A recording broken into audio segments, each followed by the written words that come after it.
AES Actualité nous conduit d'abord ce soir au Burkina Faso où l'armée rend hommage aux forces combattantes tombées pour la patrie. Un hommage rendu ce samedi, place de la Révolution à Ouagadougou. C'est le chef d'état-major général des armées burkinabé qui a déposé une gerbe de fleurs pour honorer leur mémoire. Alassane Kendire Bego et Sekou Zongo de la RTB. L'hymne aux morts en fond sonore.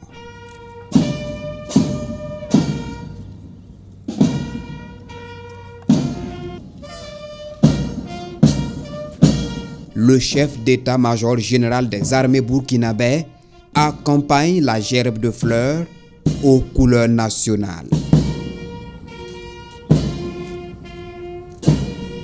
La hiérarchie militaire rend ainsi hommage aux forces armées nationales tombées pour que le Burkina Faso reste debout. Les militaires, les forces de défense et de sécurité, toutes les personnes qui sont tombées au nom de la patrie, pour sauver le peuple burkinabé, nous avons un devoir de mémoire à leur endroit. Nous ne devons pas les oublier. De ce fait, chaque année, nous célébrons l'anniversaire des forces armées nationales et à cette occasion, tous les 2 du mois de novembre, nous venons nous rappeler que si nous existons ici et si nous continuons à vivre paisiblement, c'est qu'il y a des gens qui ont sacrifié de leur vie pour cela. Un devoir de mémoire est devenu alors une tradition.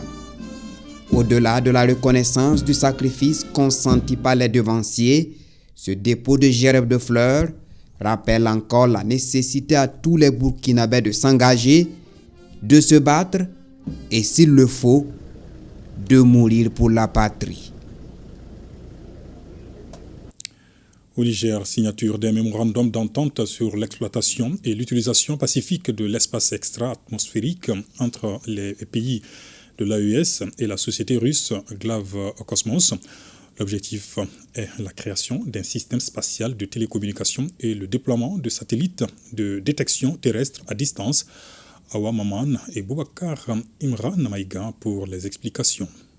Ce mémorandum qui vient d'être signé par le ministre de la Communication, des Postes et de l'Économie numérique, Sidi Mohamed Raliou, engage le Burkina Faso, le Mali, le Niger ainsi que la société russe Glavkosmos, spécialisée dans l'acquisition et le déploiement des satellites à haute altitude.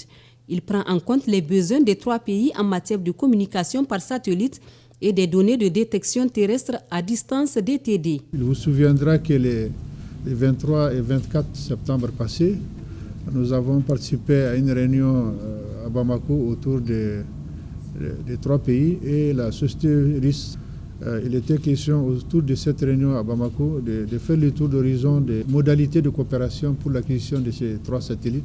Nous nous sommes entendus avec les Russes pour l'acquisition de ces 3 satellites pour une durée de 4 ans. Suite à ces discussions, le Mali a signé hier, nous signons aujourd'hui. Le côté russe est en train de se réunir pour voir les modalités de la suite à donner à notre dossier.